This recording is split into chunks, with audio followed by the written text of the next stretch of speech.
ꯃꯛꯇꯗ ꯃꯅꯤꯄꯨꯔ ꯃꯤꯔꯔꯅ ꯃꯌꯥꯝꯕꯨ ꯇꯔꯥꯝꯅ ꯅꯣꯛꯆꯔꯤ ꯂꯣꯏꯅꯅ ꯉꯁꯤ ꯆꯦꯅꯦꯜ ꯑꯁꯤꯅ ꯊꯥꯒꯠꯆꯒꯗꯧꯔꯤꯕ ꯚꯤꯗꯤꯑꯣ ꯑꯁꯤ ꯑꯩꯈꯣꯏꯒꯤ ꯂꯝꯗꯝ ꯑꯁꯤꯗ ꯑꯗꯨꯒꯨꯝꯕ ꯃꯃꯥꯡꯒꯤ ꯊꯣꯛꯈꯤꯕ ꯍꯤꯁꯇ꯭ꯔꯤ ꯍꯥꯏꯕ ꯇꯥꯔꯦ ꯑꯩꯈꯣꯏꯒꯤ ꯖꯄꯥꯟ ꯋꯥꯔ ꯍꯥꯏꯗꯅ ꯃꯌꯥꯝꯅ ꯈꯪꯅꯔꯤꯕ ꯑꯁꯤꯒꯤ ꯃꯇꯥꯡꯗ ꯚꯤꯗꯤꯑꯣ ꯑꯃ ꯁꯦꯝꯖꯕꯅꯤ ꯚꯤꯗꯤꯑꯣ ꯑꯁꯤ ꯑꯩꯍꯥꯛꯅ ꯂꯥꯏꯔꯤꯛ ꯑꯃꯗ ꯊꯦꯡꯅꯖꯕꯗꯒꯤ ꯃꯇꯨꯡ ꯏꯟꯅ ꯚꯤꯗꯤꯑꯣ ꯑꯁꯤꯗ ꯑꯩꯈꯣꯏꯒꯤ ꯖꯄꯥꯟ ꯋꯥꯔꯒꯤ ꯋꯥꯔꯤ ꯑꯁꯤ ꯃꯌꯥꯝꯗ ꯇꯥꯍꯟꯖꯒꯦ ꯈꯟꯗꯨꯅ ꯇꯥꯍꯟꯖꯕꯅꯤ ꯂꯣꯏꯅꯅ ꯍꯧꯔꯛꯂꯤꯕ ꯅꯍꯥꯔꯣꯜ ꯏꯟꯈꯠꯂꯛꯂꯤꯕꯁꯤꯡꯗ ꯑꯗꯨꯒꯨꯝꯕ ꯍꯤꯁꯇ꯭ꯔꯤ ꯑꯗꯨ ꯈꯪꯗꯕ ꯀꯌꯥ ꯂꯩꯔꯝꯕ ꯌꯥꯏ ꯍꯥꯏꯗꯨꯅ ꯉꯁꯤ ꯚꯤꯗꯤꯑꯣ ꯑꯁꯤ ꯁꯦꯝꯖꯕꯅꯤ ꯃꯁꯤꯗ ꯑꯁꯣꯏꯕ ꯑꯔꯥꯟꯕ ꯌꯥꯎꯔꯒꯗꯤ ꯃꯌꯥꯝꯅ ꯑꯩꯍꯥꯛꯄꯨ ꯉꯥꯛꯄꯤꯒꯅꯤ ꯍꯥꯏꯗꯨꯅ ꯍꯥꯏꯖꯔꯤ ꯂꯣꯏꯅꯅ ꯚꯤꯗꯤꯑꯣ ꯑꯁꯤ ꯃꯤꯠꯌꯦꯡ ꯇꯥꯕꯤꯔꯁꯤ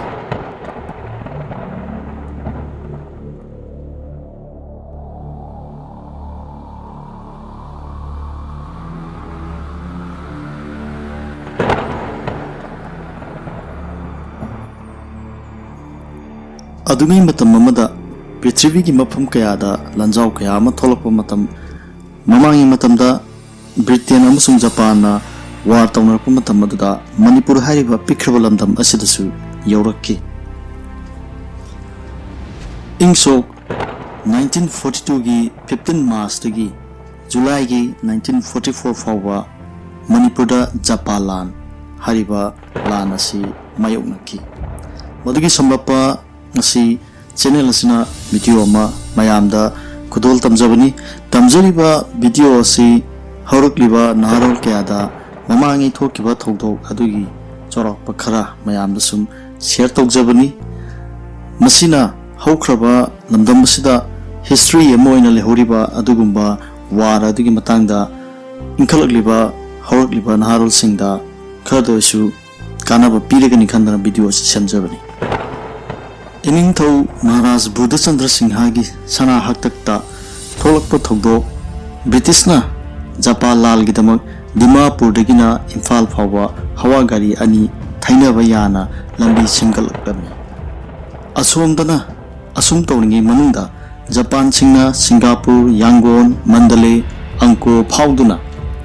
Taksilaktuna Kabu Manungda Mi Atopa Amasung Kabu Masamaksu Leiba Ngamduduna loina kaituna lan chenare aduda manipurda haidoroktuna lan chelakhre chelakriba mising asigi leifam ningthijana membi koirengei amasung menjor khun hariba mapam asida thami michen sing asi britena yamna ningthina bijepi thai aduga Imphal Maharaj Buddha Chandra Singhasu sana khongmak lengduna acha athakki maramda asoi angam yamna cheksinna miyeng tabiki Manipurda ihan hana aeroplane ama pairakhi pairaiba aeroplane asi Manipurda thungnaba asina ahan basu oiki hairiba pairakliba aeroplane asi Imphal hairiba lam asigi akhoigi Imphal turen gi marin sida sigi mathak sida pairaga sum lakpani asumna aeroplane asina sum pairakpada Imphal turel maril sugnu romdagi asum pairai adudagi lilong yaurai Turel Maril da Parakpana Imphal Yorktuna Govindagi Mandir Sana Topa Tamlai Adudigi Amuk Kabu Singdol Tamduna Dimapurum da Paiki Adugi Mathangda Kalenta 1942 da Manipurda Japan Bom Thadaba Hauki Miyathagi Tang Tara Numajing Numita Bom Ohumlak Thadabada Imphal Mayol Apumba Kaiduna Chenaki Asigi matungdadi Manipurda Britain gi lanmi mayam thajilakpasi charakna masing thiba ngamba natte masingje lak lomda thajilai haiduna panbi Imphal gi yum ahang punumak se final laiki Britain sarkar gi lagliba lanmi sing asi mitei mayam changduna yansang mana masing khongdrum mairen khamen asigumba chu nga asina singba kaya asi watana hulli masigi manungda Haming Yao San Asina Muk Mitay Pangan na huli in 1942 dagina 43 fawa asi asum tawduna lay asum tawringi manung sida Manipurda ahing til ayuk nungda matam ahum asida Japan bom marak ta thadare mi khara su sui sibusu yawi khorai chingang bam mandopta miyam usop chak charingaida Japan mandop mathakta bom thadarpada miyam na siki Mapam kayadasu mi sinaki asum tawna 1944 March ki tang kungani thoida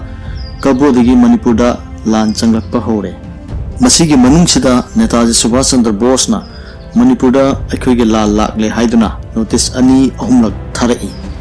aduga Manipur da laiba tengol asibu Subhas na puba tengol oiramni. Kabo digi Japan tengol na Manipur sanglakpa lambi makharom Arakan Tidim Phalang Tumu lambi Ritupok Tuhu lambi Ukhur lambi Kohima taba Imphal taba hairiba lambi sing asida laktuna 1944 May thada thungduna Manipur kosinki. Kohima da matam khara kamnaramlaga Japan na laukhre. Kohima asidagi lanmi sing adu kangla tongbi phawba taksilai ukhul da lakpa lami ma paw ching phawba taksilai. Makharom digi tengol asidi moirang ge mayokta tengol achoba sare moirang kaiduna ngamna chenakhre.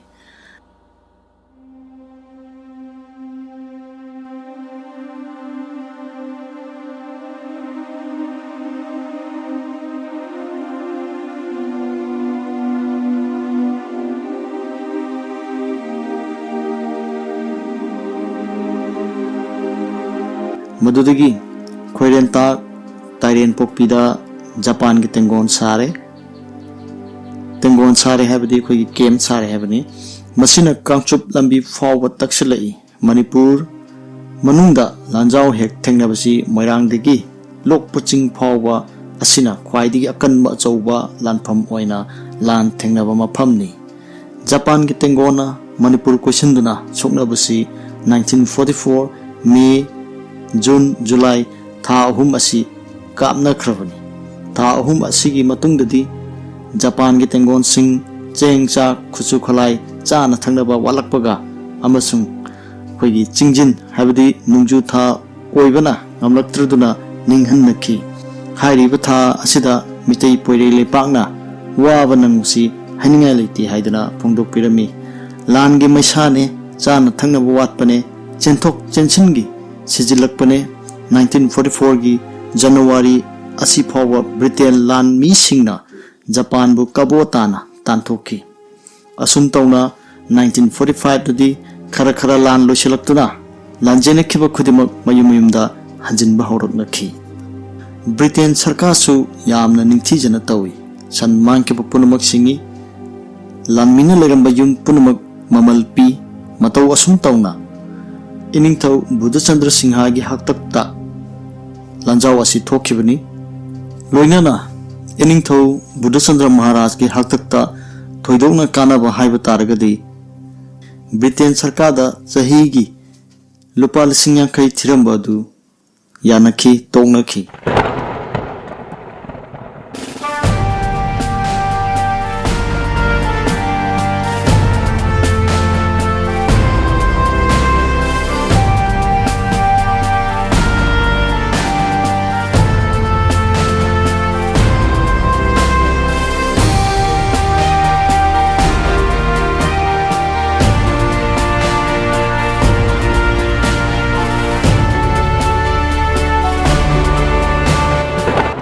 Asumna Manipur da Japan lalgi adugumba thokdok thokiba adu mayamda share tawjabani loinana ngasi ma akhoi lamdam masida lairiba akhoi Imphal War Cemetery hariba asida hariba adugumba thokdok adubu ningsing boina Japan lomdagi adugumba masak nairaba misak kaya Russia lomdagi